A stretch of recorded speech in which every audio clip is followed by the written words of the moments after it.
bien lo dijo el pastor Antonio, mi nombre es Otto Egner Figueroa.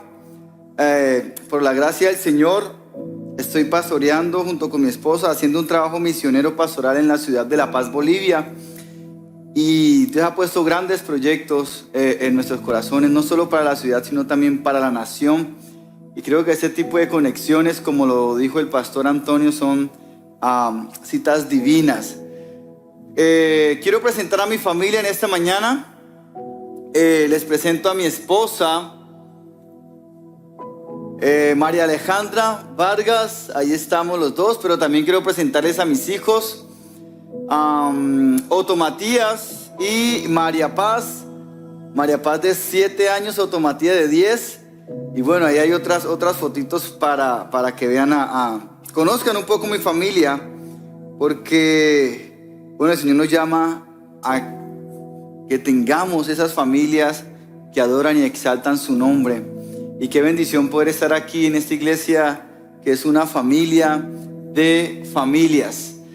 Quiero hablarles en esta mañana acerca del profeta Malaquías. Creo que la tarea era leer el libro, ¿cierto? El profeta Malaquías. ¿Cuántos lo leyeron? A ver. Algunos. Bueno, muy bien. La tarea no estuvo cumplida muy bien, pero bien, para eso estamos aquí, para enseñar. Y abra junto conmigo su Biblia, por favor, en el libro del profeta Malaquías. Está allí justo antes de el Nuevo Testamento, antes del Evangelio según San Mateo. Allí encontramos el libro del profeta Malaquías. Y antes de continuar, por favor, permítame orar. Amado Dios, en esta mañana te doy gracias por la oportunidad que me das de traer tu palabra. Te pido que tú seas hablando a cada corazón, que tu Espíritu Santo sea dirigiendo cada vida, que mi boca y mi corazón sea grato delante de ti y la meditación de ellos sea fiel a tu palabra. Señor, dirígenos hacia tu verdad y que tu verdad sea para edificación de tu iglesia y de las familias. En el nombre de Jesús, amén y amén. Muy bien, mis hermanos y hermanas, me dirijo a ustedes en esta mañana con el firme objetivo que al terminar la enseñanza podamos entender y conocer dos cosas. Primero, conocer la situación en la cual se encontraba el pueblo de Israel y por qué Dios envió a este profeta con este mensaje. Lo segundo que quiero que aprendamos en esta mañana es unos principios que como familias, como personas debemos tener y debemos practicar para evitar precisamente lo que estaba pasando con el pueblo de Israel. Y el título de esta enseñanza es Amor en Acción. ¿Y por qué he titulado Amor en Acción? Porque en ocasiones el amor viene en un formato que no entendemos. En un formato que a veces, mientras lo estamos viviendo, no lo disfrutamos. Antes bien, queremos evitar muchas veces ese formato en el cual se presenta el amor de Dios. Y el amor en acción muchas veces es un proceso difícil, pero escúcheme bien, siempre será un proceso necesario. Y el amor de Dios se presenta también en manera de corrección. Y la corrección a veces no es fácil, vuelvo y digo, la queremos evitar. Permítame, le pongo un ejemplo con mi hija María Paz, que ustedes la vieron en las fotos. En sus primeros años de vida, María Paz tuvo un cuadro con una enfermedad bien complicada. Y constantemente me tocaba, junto con mi esposa, llevarla a la clínica que le hicieran unos tratamientos. Muchas veces, o bueno, todas las veces, a mí me correspondía tomar a mi hija en mis brazos, sostenerla fuerte, y ella me decía, ya después de la segunda, tercera vez me decía, no papito, no, ayúdeme, no quiero esto, no me haga esto papito, por favor. Mi esposa me decía, vaya usted porque yo no aguanto. Y yo iba y cerraba mis ojos y la sostenía. Ella lloraba, gritaba, y estoy seguro que en ese momento mi hija no me veía como el mejor padre. Estoy seguro que en ese momento en el cual yo sostenía a mi hija para que le hicieran doler una parte de su cuerpo, estoy seguro que ella no me veía como mejor padre, pero yo sí sabía lo que era necesario para ella. Y yo hubiese sido un padre irresponsable si hubiera dicho, no quiero que mi hija llore, no quiero que mi hija sufra este dolor, mejor me la llevo y no le apliquen lo que hay que aplicarle. Hubiese sido irresponsable, pero como yo conocía que eso era lo mejor para ella, pues en ese momento yo la sostenía y yo mismo provocaba o era parte de ese dolor que ella iba a sufrir, pero porque sabía que más adelante ese dolor momentáneo iba a ser de bendición y de sanidad para su vida. Y muchas veces, mis hermanos y hermanas, Dios actúa así en nuestra vida. Y dirijámonos al libro de Malaquías, por favor. Malaquías fue un profeta que Dios lo envió al pueblo de Israel en un momento bien determinado. En un momento en el cual el pueblo de Israel estaba pasando por un tiempo difícil, en un tiempo donde las condiciones no eran las mejores y la actitud del pueblo tampoco fue la mejor. Desanimado el pueblo por las condiciones en las que estaba, desanimado el pueblo al ver que las promesas que ellos habían escuchado no se estaban cumpliendo, ellos cayeron en la apatía religiosa, cayeron en la desconfianza de su Dios, aún siendo el pueblo de Dios. El pueblo de Israel cayó del amor, pasó a la duda hacia su Señor y sus intereses cambiaron. Y todo esto repercutió en una forma de culto, en una relación que Dios no aprobaba, y también repercutió en una situación social que tampoco Dios aprobaba. El pueblo no actuó bien en forma de Dios y no actúa bien hacia Dios y hacia su prójimo. Malaquías, escuche bien, significa mi mensajero o mensajero del Señor. Y a través de este hombre Dios envió un mensaje claro al pueblo.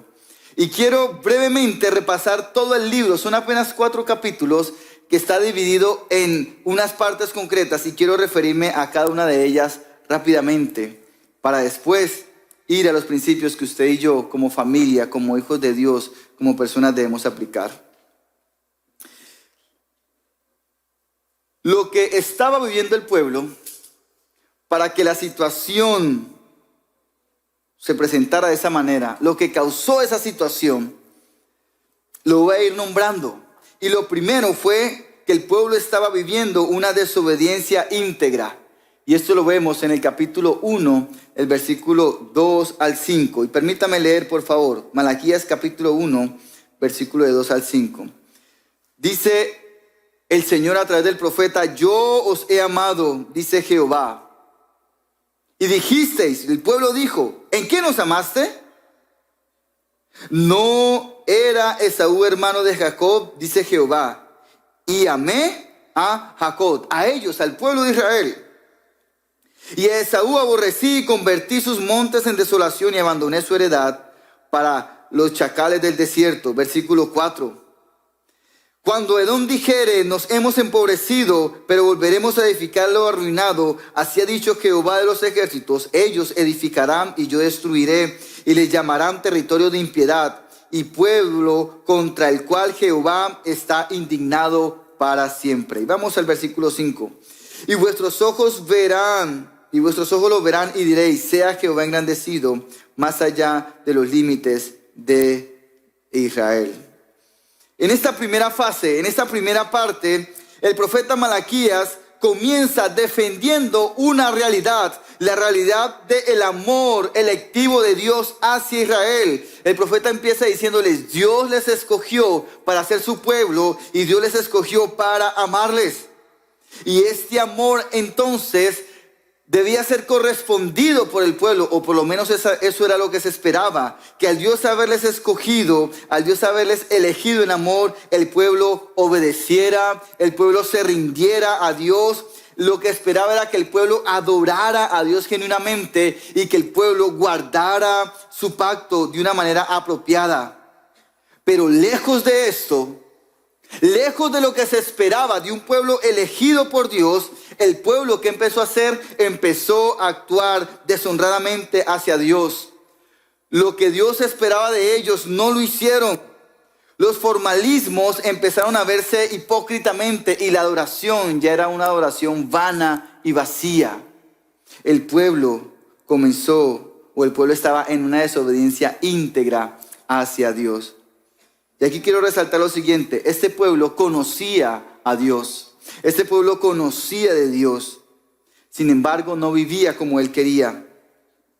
Y hoy en día, desafortunadamente, también hay muchas personas, muchas familias que aún conociendo de Dios, conociendo las Escrituras, conociendo lo que Dios quiere, lo que Dios demanda, hay familias, personas, aún dentro de las iglesias que no obedecen a Dios. A pesar de conocerle, no viven conforme a lo que Dios espera. Y más bien, aman la desobediencia. Aman la desobediencia. Aunque conocen, no quieren obedecer. Y aunque conocen, viven no conforme a lo que Dios quiere, sino conforme a lo que su corazón les dicta. El pueblo de Israel estaba viviendo una desobediencia íntegra. Y esto era parte del por qué estaban en la condición en la que se encontraban. Pero el libro continúa. Y vamos al capítulo 1, versículo 6, hasta el capítulo 2, versículo 9. Es la segunda parte del libro. Y allí nos muestra que otro motivo por el cual el pueblo se encontraba así, y era por no dar a Dios lo mejor de sus vidas. En la casa usted puede leer y puede ampliar más el panorama, pero permítame leer unos versículos concretos. Versículo 6, dice el Señor: el hijo honra al padre y el siervo a su señor. Si pues yo soy padre, ¿dónde está mi honra?, preguntaba el Señor. ¿Dónde está mi honra? Y si soy señor, ¿dónde está mi temor? Dice Jehová de los ejércitos a vosotros, oh sacerdotes, que menospreciáis mi nombre y decís: ¿en qué te hemos menospreciado? El pueblo entró en una especie de arrogancia, y aunque se estaba portando mal, aunque estaban obrando de manera contraria a lo que Dios quería, eran medio atrevidos y estaban haciendo lo que no correspondía. Y aún haciendo lo que no correspondía decían: Dios, ¿y en qué te hemos fallado? ¿Qué hemos hecho mal? Habían llegado a una especie de descaro. Versículo 7, segunda parte, y responde el Señor a través del profeta: ¿en qué pensáis? Ellos preguntaron: ¿en qué hemos deshonrado? Y le responde: ¿en qué pensáis que la mesa de Jehová es despreciable? Y cuando ofrecéis el animal ciego para el sacrificio, ¿no es eso malo? Asimismo, cuando ofrecéis el cojo o el enfermo, ¿no es malo? Preséntalo pues a tu príncipe. ¿Acaso se agradará de ti y serás acepto? Dice Jehová de los ejércitos. Y vamos al versículo 14, por favor. Maldito el que engaña y el que teniendo machos en sus rebaños promete y sacrifica a Jehová lo dañado. Porque yo soy gran rey, dice Jehová de los ejércitos, y mi nombre es temible entre las naciones. En esta segunda parte, Malaquías expone y hace evidente que esas ofensas han llegado delante de Dios. Estos actos han llegado como ofensa delante de Dios. Y condena a los sacerdotes y condena al pueblo por actuar mal y al sacerdote por amañarse frente a estas situaciones. El pueblo tenía cómo darle lo mejor a Dios. Pero ¿qué hacía? Tengo la cosecha, voy a sacar esto que es bueno, esto que es bueno, esto que me sirve aquí allá, esto que no me sirve, para la ofrenda a Dios. Tengo los cabritos, tengo el rebaño, este está bonito, este también, este creo que no me dan mucho por este, está muy flaco, no sirve para Dios. Y Dios dice: eso no puede ser.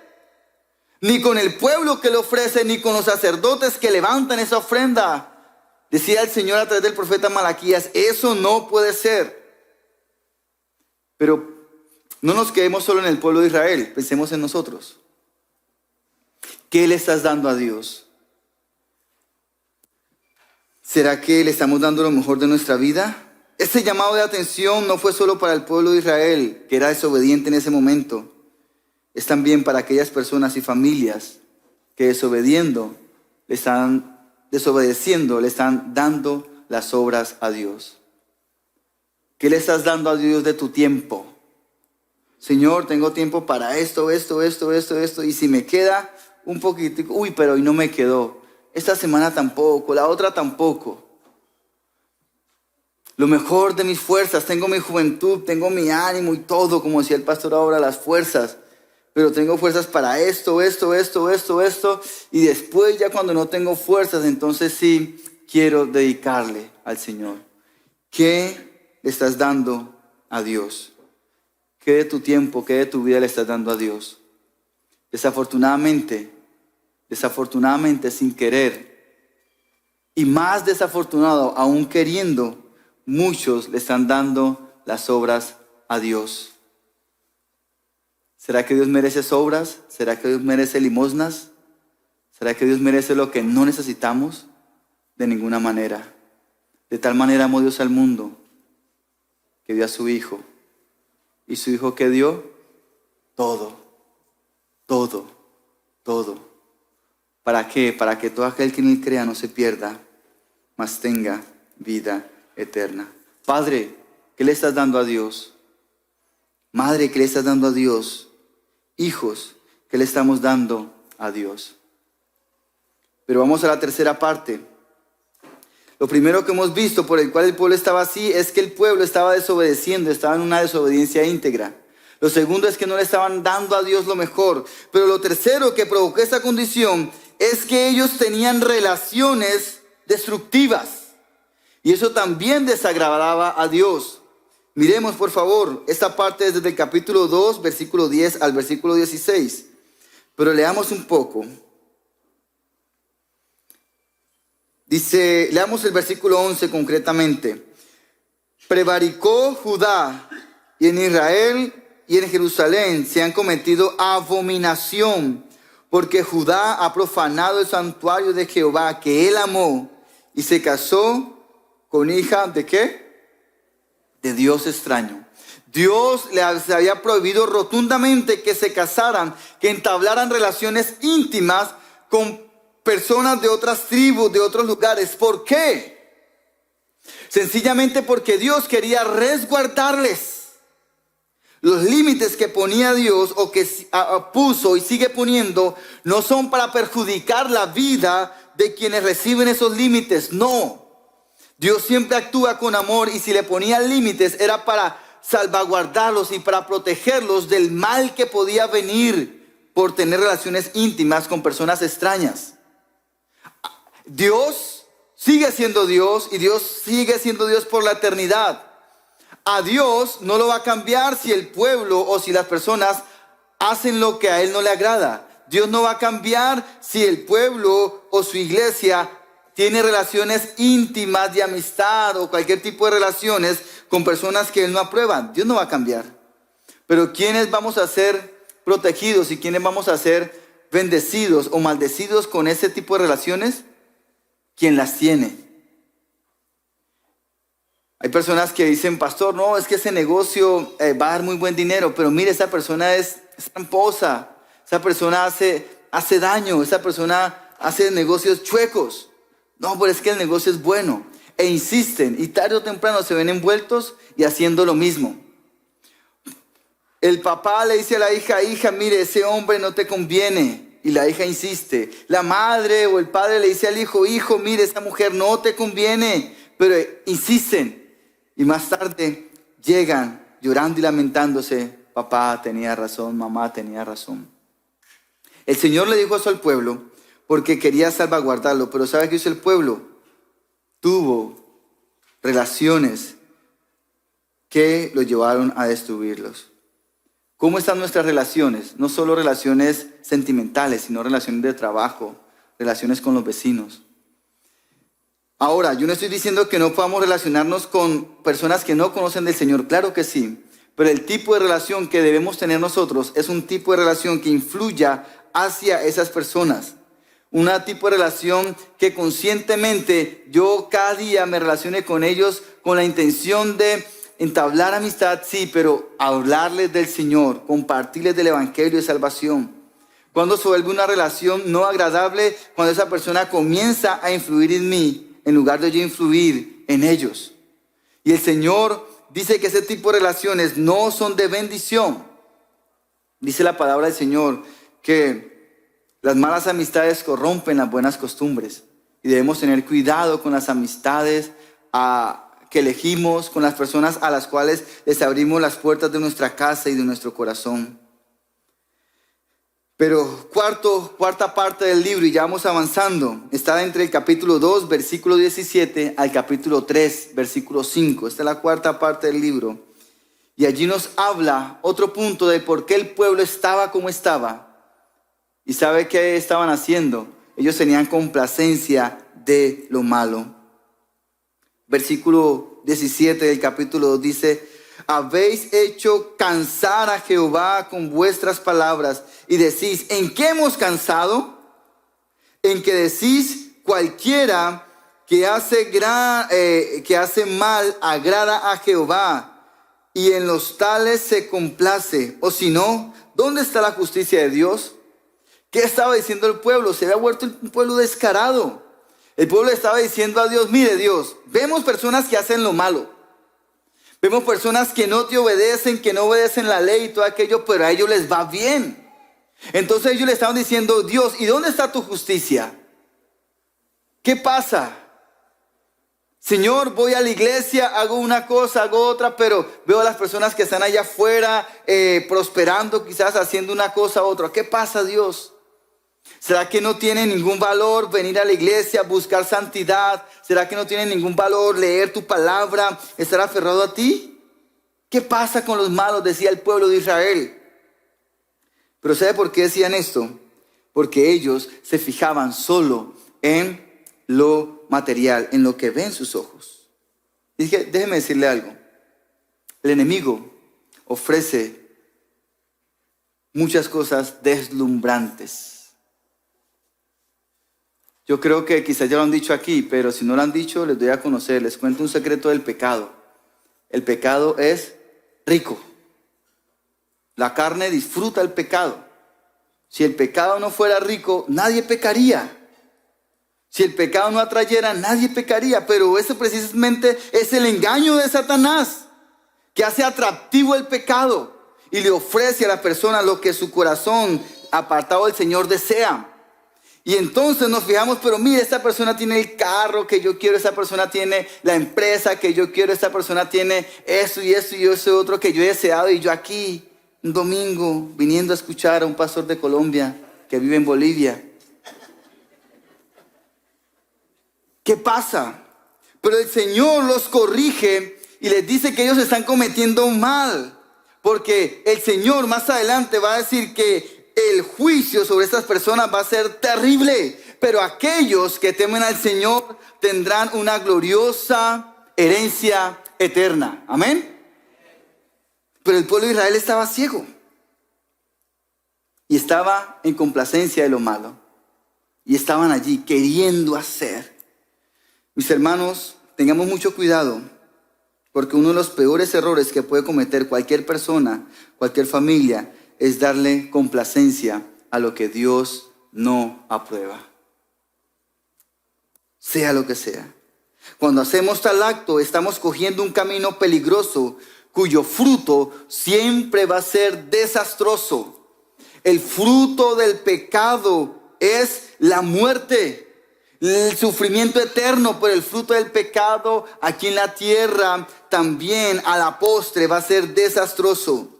Hoy el Señor quiere familias, personas radicales con principios determinados en la palabra de Dios, que vivan la palabra de Dios, que no tengan complacencia con el pecado, porque el mundo está tan perverso que a lo bueno le llaman malo y a lo malo le llaman bueno. O yo sé que a ustedes les ha pasado, cuántas personas que están aquí han luchado con su familia antes de venir, no vaya por allá a perder el tiempo.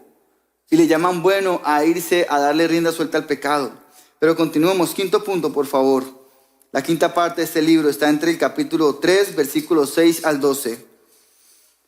Y vemos otro motivo por el cual el pueblo estaba así, pasando por esa situación tan difícil. Porque el pueblo no le estaba dando a Dios lo que le correspondía. Capítulo 3, versículo 8 dice: ¿robará el hombre a Dios? Pues vosotros me habéis robado. Y dijiste: ¿en qué te hemos robado? En vuestros diezmos y ofrendas. Versículo 9: malditos sois con maldición, porque vosotros, la nación toda, me habéis robado. Traed todos los diezmos a la alfolía y alimento en mi casa, y probadme esto, dice Jehová de los ejércitos. Si no, yo os abriré la ventana de los cielos y derramaré bendición hasta que sobre y abunde. Reprenderé también por vosotros al devorador, y no os destruirá el fruto de la tierra, ni vuestra vid en el campo será estéril, dice Jehová de los ejércitos. Versículo 12: y todas las naciones os dirán bienaventurados, porque seréis tierra deseable, dice Jehová de los ejércitos. Malaquías aquí está advirtiendo que el pueblo, al dejar lo mejor para sí, estaba demostrando que su corazón ya estaba lejos de Dios. Al dejar lo mejor de sus cosechas, al dejar lo mejor de sus crías, al dejarlos para sí mismo, estaba diciendo: ya Dios no me interesa. Ya su corazón estaba separado de él hace tiempo. Esto solo era un hecho que lo demostraba una vez más. Con esto, Malaquías evidencia que el pueblo estaba confiando más en ellos mismos. El pueblo estaba confiando más en sus fuerzas. El pueblo estaba confiando más en lo que ellos mismos podían hacer que en Jehová Jireh, el proveedor. Ellos estaban confiando más en lo que veían sus ojos que en la promesa de Dios. Y evidencia de eso era que no daban al Señor lo que le correspondía. Mis hermanos, no dar a Dios lo que le corresponde es evidencia que nuestro corazón no está cerca de Él, que nuestra confianza no está en Él. No dar a Dios lo que le corresponde es evidencia de que yo confío más en mis fuerzas, en mi cuenta, en mi billetera, en mi trabajo, que confiar en Dios. Yo he podido experimentar cómo el Señor, una y otra vez de manera especial, me ha ayudado, me ha orientado. En el campamento, la escuela de entrenamiento Edén, contaba como una etapa difícil de mi vida, donde no tenía nada. Aunque yo quería hacer, no tenía nada, ningún recurso para sostener a mi familia. No tuve más opción que mirar al cielo y decir: ¿de dónde viene mi socorro? De ti, quien hiciste los cielos y la tierra. Gloria a Dios. Y pude ver, mis hermanos, y no solo una vez, muchas veces he experimentado cómo el Señor ha sido fiel. Y ahí he confiado, no solo por lo que yo he vivido, sino por lo que dice su palabra, de que el Señor no desampara a sus hijos. Y es una cuestión mía, ¿no? No estoy diciendo que así tenga que ser. Pero durante los tiempos de más escasez en mi vida, donde los recursos han sido bien estrechos, el Señor me ha llevado a dar más. Y si el diezmo es el 10%, el Señor me llevó a dar el 20% más ofrendas. Ayer hablamos de las ofrendas y yo también doy 3 ofrendas. Esto no lo digo en mi iglesia, lo digo aquí porque no es mi iglesia. Porque eso no es para vanagloriarse. Pero he podido ver la fidelidad de Dios. Mire, solo un milagro. Sin tener la oportunidad de comprar carro, nosotros con mi esposa, pero siendo fiel al Señor, pude ver cómo mi suegro, el papá de mi esposa, de la única que tengo, el Señor permitió que él se ganara un carro 0 kilómetros en un supermercado, justo comenzando el ministerio. Se lo ganó.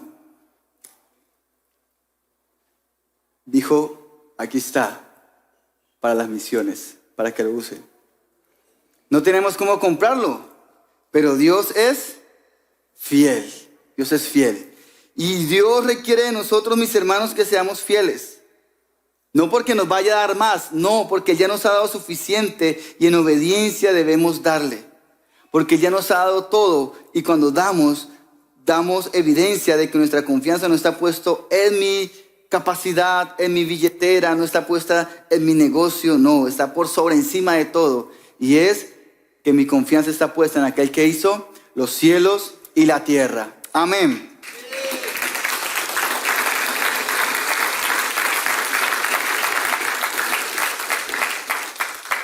Último punto, la última parte del libro. ¿Por qué el pueblo estaba así? Porque el pueblo menospreció la ley de Dios y menospreció la obediencia a Dios. Eso lo encontramos desde el capítulo 3, versículo 13 al capítulo 4, versículo 3. Voy a leer solo 3 versículos, 13, 14 y 15, y dice así: vuestras palabras contra mí han sido violentas, dice Jehová, y dijisteis, ¿qué hemos hablado contra ti? Otra vez muestra el descaro, ¿cierto? Y el profeta le responde, habéis dicho, por más es servir a Dios. En otra versión dice, es en vano servirle a Dios, decía el pueblo. ¿Qué aprovecha que guardemos tu ley y que andemos afligidos en presencia de Jehová de los ejércitos? Versículo 15. Decimos pues ahora, decía el pueblo de Israel, el pueblo de Israel separado del Señor o en desobediencia, ellos decían, bienaventurados son los soberbios y los que hacen impiedad, no solo son prosperados, sino que tentaron a Dios y escaparon. Ellos se están burlando de Dios con estas palabras y están ellos menospreciando la obediencia a la ley, están ellos menospreciando la obediencia a Dios y están diciendo en otras palabras, de nada sirve buscar la santidad, de nada sirve obedecer, porque mire, los malos desobedecen y a ellos les va bien.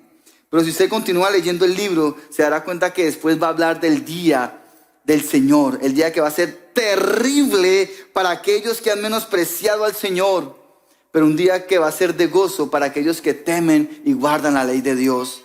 Y Dios les corrige a ese pueblo. Ante una dura situación, Dios presenta una dura corrección. ¿Y sabe, mi hermano, por qué Dios corrige? Porque Dios ama. Si Dios no me amara a mí, me hubiera dejado seguir mi camino rumbo hacia la perdición. Pero Dios dijo, no, yo amo a Otto. Y aunque esté perdido en sus delitos y pecados, le voy a apretar, le voy a cortar el camino. Como dice Oseas, voy a ponerle cerco de espinos. Yo iba perdido en mis delitos y pecados y el Señor dijo, no, amo tanto a Otto que le voy a hacer que no salga esto, que no salga esto, que no salga esto. Y me fue corrigiendo y yo me fui sintiendo ahogado. Pero sabe, es la mejor corrección que he recibido en mi vida. Porque Dios corrige porque ama. Porque Dios corrigió al pueblo de Israel porque sabía el estado del pueblo de Israel. Y sabía que ese no era su mejor estado. Porque Dios corrigió al pueblo de Israel porque sabía que ahí estaban perdidos. Pero Él los corrigió para rescatarlos y ponerlo en un mejor estado. Quería hacer eso con el pueblo. Y Dios quiere hacer eso con cada familia y con cada persona. No va a ser fácil vivir la disciplina del Señor. No va a ser fácil disfrutar, o más bien no se disfruta cuando Dios corrige. Pero sabe, es lo necesario y es lo mejor que podemos recibir. Hebreos capítulo 12, versículo 11 dice, ciertamente ninguna disciplina en el momento de recibirla parece agradable, sino más bien penosa. Sin embargo, después produce una cosecha de justicia y paz para quienes han sido entrenados en ella. 3 principios. Hemos visto lo que el pueblo hizo mal, pero ahora lo que necesitamos hacer bien. Obediencia. Dios quiere familias, una iglesia, unos hijos obedientes. Segundo principio, tener a Dios en primer lugar. Tener a Dios en el lugar que le corresponde, en nuestras vidas, en nuestras familias. Tercer principio, estar pegados, estar conectados con Dios. Hay una palabra muy linda que es entusiasmo. ¿Qué es entusiasmo? Viene del griego enteos, que es asido, teos Dios, en Dios. Y es una palabra que usaban los griegos para referirse a las personas que profetizaban cuando estaban llenos de Dios. Decían, uy, ellos están entusiasmados porque hablaban palabra de Dios. En teos, en Dios, estaban en Dios. Dice la palabra de Dios, Juan capítulo 15, separados de mí, nada podéis hacer. debemos estar entusiasmados, enteos, en Dios, conectados con Dios, para poder vivir de la manera en que Él quiere que vivamos. Recuerdan a mi hija, ¿no? María Paz. Era duro lo que a mí me tocaba hacer. Yo no disfrutaba cuando ella lloraba, pero sabía que era lo necesario para ella. Cuando ella tenía 3 años y unos meses más, tuvimos una experiencia bien difícil. Estando en una jornada de paseo con mi familia, mis padres, fuimos con María Paz y estábamos en una represa. Y en un descuido de mi esposa, porque yo estaba pescando, bueno, por lo menos intentando pescar, estaba lejos en otro lugar. Cuando yo llegué, vi la cara de todos llorando, bueno, como si estuvieran llorando. Llegué y mi esposa se me acercó y me abrazó llorando. Y yo dije, ¿qué pasó? Y decía, María Paz, María Paz. ¿Qué había pasado? María Paz, en un descuido, estuvo varios minutos sumergida en el agua. Y cuando la sacaron de allí estaban sin signos vitales. En la familia había una enfermera y le tomó signos y dijo que no tenía signos vitales. Pero dice mi esposa, yo no estaba allí, que ella la cogió, la abrazó y oró al Señor. Le dijo, Señor, devuélveme a mi hija. Y el Señor le devolvió el aliento de vida a nuestra hija. Y sabe que desde ese momento, desde ese día, nuestra hija fue sana de la enfermedad que la afligía. Desde ese momento nuestra hija fue sana de lo que la perturbaba. Y Dios actúa de maneras que no entendemos. Pero si algo estoy seguro es que Dios, a los que aman a Dios, todas las cosas se ayudan a bien. Así no nos guste a veces, así no lo veamos como una bendición en ese momento, todas las cosas nos ayudan a bien. Oramos por nuestros hijos y le dijimos, Señor, te consagramos a nuestros hijos. Te consagramos a nuestros hijos porque tú puedes hacer por ellos lo que nosotros no podemos hacer. Mis hermanos, familias, debemos obedecerle al Señor, tenerle en primer lugar y estar en Él, entusiasmados, llenos de Él. Si usted quiere ser una familia, si quiere ser una persona que vive bajo la bendición del Señor, no como el pueblo de Israel en ese tiempo, sino que vive bajo sus principios, obedezca por lo menos esos 3. Hay muchos más, pero me enfoco en esos 3. Pónganse en pie, por favor. No tengas miedo. No tengas miedo a la corrección de Dios. Más bien sé sensible. No esperes como el pueblo de Israel. Sé sensible a la dirección, a la corrección del Señor. El amor de Dios a veces se muestra así. Es difícil, pero es lo mejor que podemos vivir en nuestra vida. Oremos. Amado Dios, en esta mañana te doy gracias por cada una de las personas aquí reunidas. Te doy gracias por tu gran amor y misericordia, por el obrar en cada uno. Te pido, Dios, que por tu Espíritu Santo esta palabra que ha sido sembrada en sus corazones dé frutos dignos de ti. Y si hay personas que se identifican con alguno de estos 6 puntos que hemos visto, si hay familias que se identifican en alguno de estos 6 puntos que hemos visto, yo te pido, Señor, que tú seas actuando en ellos y que en tu amor y en tu misericordia ellos puedan entender que el amor tuyo también se presenta en forma de corrección. Y que tú les permitas por el poder de tu Espíritu Santo corregir estos caminos y puedan ellos obedecerte, ponerte en primer lugar y estar conectados contigo, estar en ti, estar llenos de tu presencia cada día. Que el mayor tesoro y el mayor anhelo de sus vidas sea estar cerca de ti. Que sus familias vivan cerca de ti, que sus familias vivan en obediencia, que sus familias te tengan en primer lugar. Y que la gloria tuya siga resplandeciendo sobre cada día, sobre cada familia. Si aquí hay personas que están orando por familiares, te pido que no desmayen, Señor, sino que más bien perseveren en oración por ellos, sabiendo que tú corriges por amor y que a ellos también los corregirás, teniendo la esperanza de que a ellos también tú les hablarás y les corregirás para que lleguen a tu obediencia, para que lleguen a tenerte en primer lugar como Señor y Salvador de sus vidas. Gloria a ti, oh Dios, en el nombre de Jesús. Amén y amén. Dios les bendiga, hermanos. Hola, gracias por mirar este video. Espero que haya sido de bendición para tu vida. Y por favor no olvides de suscribirte en este canal y darle like si te gustó el video. Y compártelo para que juntos podamos ser de bendición para nuestra ciudad, para nuestra nación y el mundo entero. Que Dios te bendiga.